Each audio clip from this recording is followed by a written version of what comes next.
mengklarifikasi karena ada hoax yang di luar bahwa Bang Aka, Bang Gafur ini bukan lagi kuasa hukum Roy CS. Saya pastikan itu hoax. Oh boleh. Baik, bismillahirrahmanirrahim. Ada 3 ahli yang sebenarnya sudah dijadwal oleh penyidik untuk datang memberi undangan penyidik, yakni 2 ahli pidana. Pertama Pak Ganjar Laksamana Bondan Prapta dari Universitas Indonesia. Yang kedua ada juga Bapak Asfi Saputra dari Universitas Trisakti. Keduanya sudah kami konfirmasi dan sudah kami teruskan. Hanya saja untuk Pak Ganjar itu berhalangan hadir, nanti akan dijadwalkan ulang dengan penyidik. Kami sudah koordinasikan dengan penyidik. Yang kedua Pak Asfi Saputra sudah mendapatkan surat tugas dari Universitas Trisakti untuk menghadiri pemeriksaan, namun jadwalnya memang masih akan disesuaikan. Hanya saja untuk yang Profesor Aceh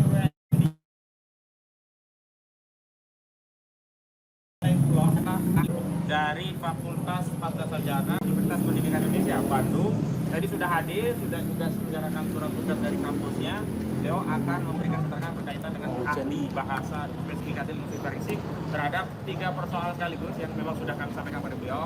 Pertama, apakah pertanyaan-pertanyaan seputar jasa Joko Widodo yang sudah ditanyakan oleh kami hari ini menjawab status tersangka termasuk Pak Roy, Arismon, Bipa, Kurnia, Pak Rustam, juga Pak Rizal Fadila yang bertanya baik ke Yogyakarta maupun ke Solo pada 15 dan 16 April 2025 yang lalu itu termasuk tuturan atau ujaran yang masuk kategori dapat dipidana. Nah, walaupun kami sudah mendapat penjelasan bahwa tuturan-tuturan itu bersifat mempertanyakan, jadi tidak mungkin bisa dikualifikasikan sebagai satu pidana. Dan saat itu sebenarnya pertanyaan-pertanyaan itu sebenarnya simpel bisa dijawab oleh Saudara Joko Widodo ketika datang ke Solo dengan menunjukkan ijazahnya, maka akan selesai. Namun sayangnya saat itu Saudara Joko Widodo menyampaikan kepada klien kami, tidak ada kewenangan kalian menanyakan ijazah saya, tidak ada kewajiban kami untuk menunjukkan ijazah yang saya miliki.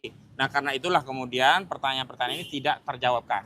Maka masuk kepada peristiwa yang kedua. Peristiwa kedua yaitu apa? Ya ini upaya untuk memberikan jawaban atas pertanyaan-pertanyaan seputar ijazah itu yang dilakukan oleh klien kami. Baik Pak Roy Suryo dengan pendekatan ELA-nya ya, Error Level Analysis, juga kepada juga oleh Dr. Rismon Siani Paresolan dengan kemampuan digital forensiknya, termasuk oleh Dr. Tifauzia Tiasuma dengan keahlian fisiologinya untuk menganalisa sejumlah dokumen-dokumen yang dimiliki, yang diklaim itu milik Joko Widodo. Apa itu? Jadi upaya untuk melakukan penelitian sejak ada upload dari kader PSI bernama Dian Sandi, yang menurut keterangan Dian Sandi ini adalah asli ijazah Joko Widodo. Nah itulah yang kemudian diteliti, dan yang kedua juga ada objek yang diteliti, yakni objek yang dipamerkan oleh Dekan Fakultas Kehutanan Bapak Sigit Sunarta yang itu diklaim sebagai milik Joko Widodo. Termasuk yang terakhir adalah karena ada primary evidence, yakni bukti dokumen berupa skripsi yang ditunjukkan langsung kepada klien kami Pak Roy Suryo, yang itulah kemudian dijadikan bahan. Nah pertanyaan kami secara linguistik forensik nanti akan dijawab melalui keterangan adalah apakah melakukan penelitian dan kemudian mendapatkan kesimpulan bahwa dokumen itu secara saintis disimpulkan sebagai palsu dengan pendekatan ungkapan hiperbola ya, seperti 99,9% palsu, atau Bung Rismon Sianipar menyebut dengan 11.000 triliun palsu, itu adalah masuk kategori ujaran atau tuturan yang mengandung pidana. Nah nanti akan dijelaskan itu tidak termasuk, tetapi rinciannya akan dijelaskan pada penyidik.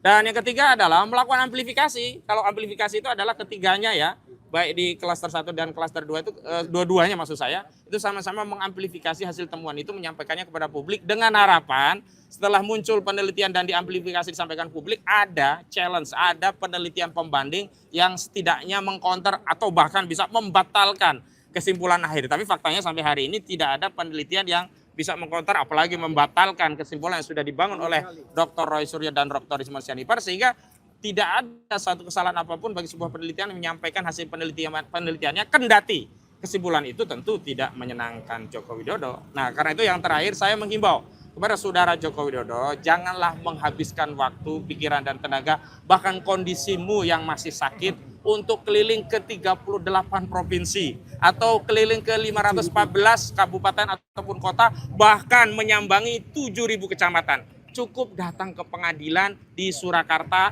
atau cukup tunggu nanti di persidangan pidana. Tapi yang jelas di pengadilan Surakarta itu sudah jelas ada agenda pembuktian yang semestinya tergugat dalam hal ini Joko Widodo bisa datang memberikan buktinya untuk mengkonfirmasi bahwa ungkapan yang dia menyatakan akan menunjukkan ijazahnya kalau diminta hakim itu bisa dibuktikan, bukan omon-omon. bukan pembohongan publik, tapi faktanya ternyata itu tidak juga dilakukan. Kalau dalihnya ijazah itu disita oleh Polda Metro Jaya, yang jelas Joko Widodo sempat menjanjikan ijazah SD, SMP, SMA sampai S1 akan ditunjukkan. Nah, setidaknya masih ada ijazah SD dan SMA yang bisa ditunjukkan di Solo. Karena yang disita hanya S1 dan S2. Dan yang jelas semestinya bisa ya penyidik mengantarkan ijazah itu sebagai sebagian dari upaya pembuktian Joko Widodo di Pengadilan Negeri Surakarta untuk membuktikan bahwa ijazah itu apakah bisa dibenarkan setelah ada pembanding dari Pak Taufik dan kawan-kawan yang melakukan gugatan begitu. Bukan kemudian dengan dalih itu sedang disita tidak bisa ditunjukkan. Padahal sebelumnya ketika gelar perkara khusus toh ternyata bisa dibuka segelnya, bisa ditunjukkan barangnya. Kenapa untuk kepentingan pro justisia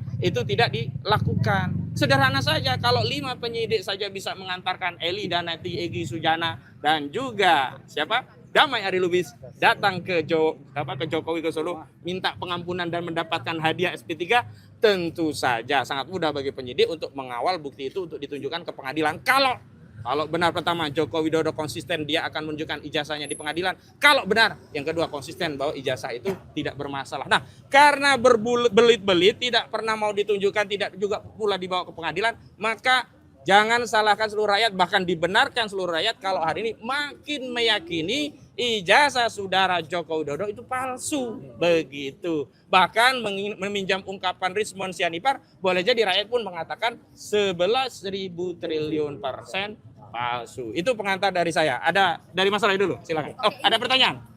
Kan ini udah tambah 1, hingga saat ini sudah berapa jumlah saksi ahli yang diajukan yang telah diperiksa oleh penyidik polisi? Ya, sebelumnya dengan Bang Refli itu ada 1, 2, 3, 4, 5, 6. Jadi 6 ahli dan saksi. Tetapi masih ada ahli dan saksi yang lain. Jadi kalau kita kita menggunakan representativitas kan dari penyidik itu kan mengajukan 22 ahli.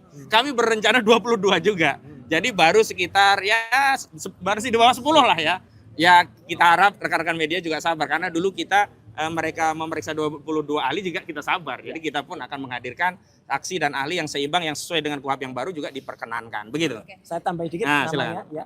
Jadi selain Prof Aceng, hari ini juga ada saksi ya. Saksinya antara lain ada di sini tentu teman-teman sudah ada yang pernah mengenal dan melihat namanya Mas Michael Benyamin Sinaga. Oh ya. Podcast Sentana. Kemudian TV. Pak Janes Yaan. Ya. Terus ada yang menarik, ada yang namanya Krisnamurti. Ya, siapakah dia? Nanti akan ada. Ya, gitu. Ada beberapa saksi tambahan dan kemudian nanti ahli. Saya tambahkan dikit dari Bang Aka tadi, ahli yang kemudian sempat diperiksa. Ada juga Prof Henry Subiakto, kandidat Dr. Didit Wijayanto, kemudian Prof Hamidah yang saya mendampingi sampai dengan malam hari ya dari Jumat itu sampai dengan jam 9 malam. Jadi intinya itu dan tadi saya ingin mengklarifikasi karena ada hoax yang di luar bahwa Bang Aka, Bang Gafur ini bukan lagi kuasa hukum Roy CS, saya pastikan itu hoax ya. Apa yang diceritakan Bang Aka tadi ya termasuk Bang Asam itu adalah kuasa hukum kami semuanya.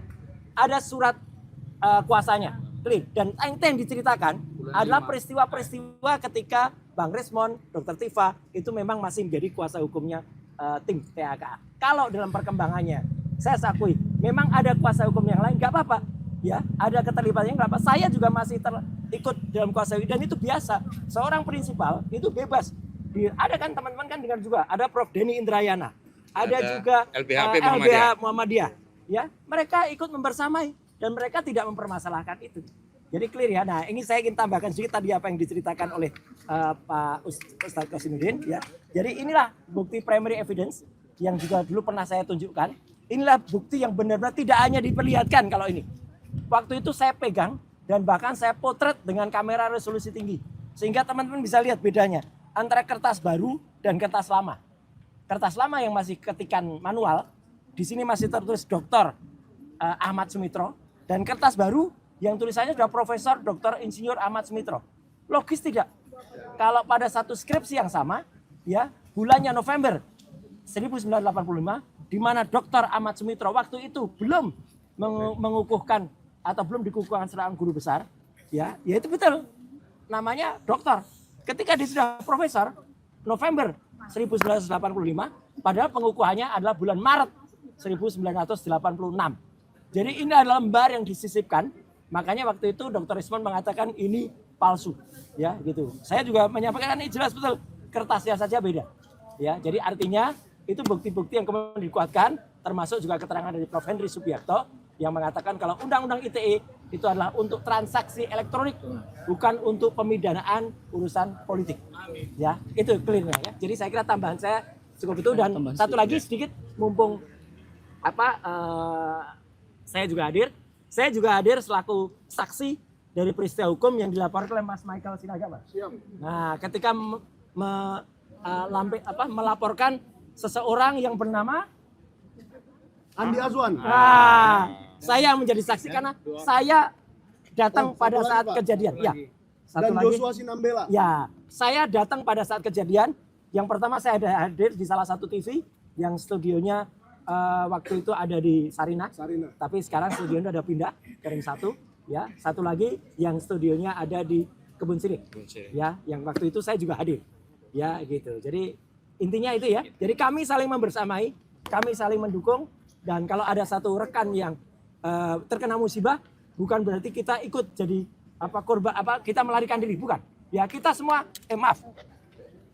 Kita semua mohon dipegang. Ini buka baju biasa Kita Superman semua ini. satu Dereng, grup yang sama. Kita semua apa? Superman. Yaitu korbannya Mulyono. Nah, Jeng jeng ini jeng. baju lama tapi aktual. Subscribe, share, like, and comment. Subscribe, share, like, and comment.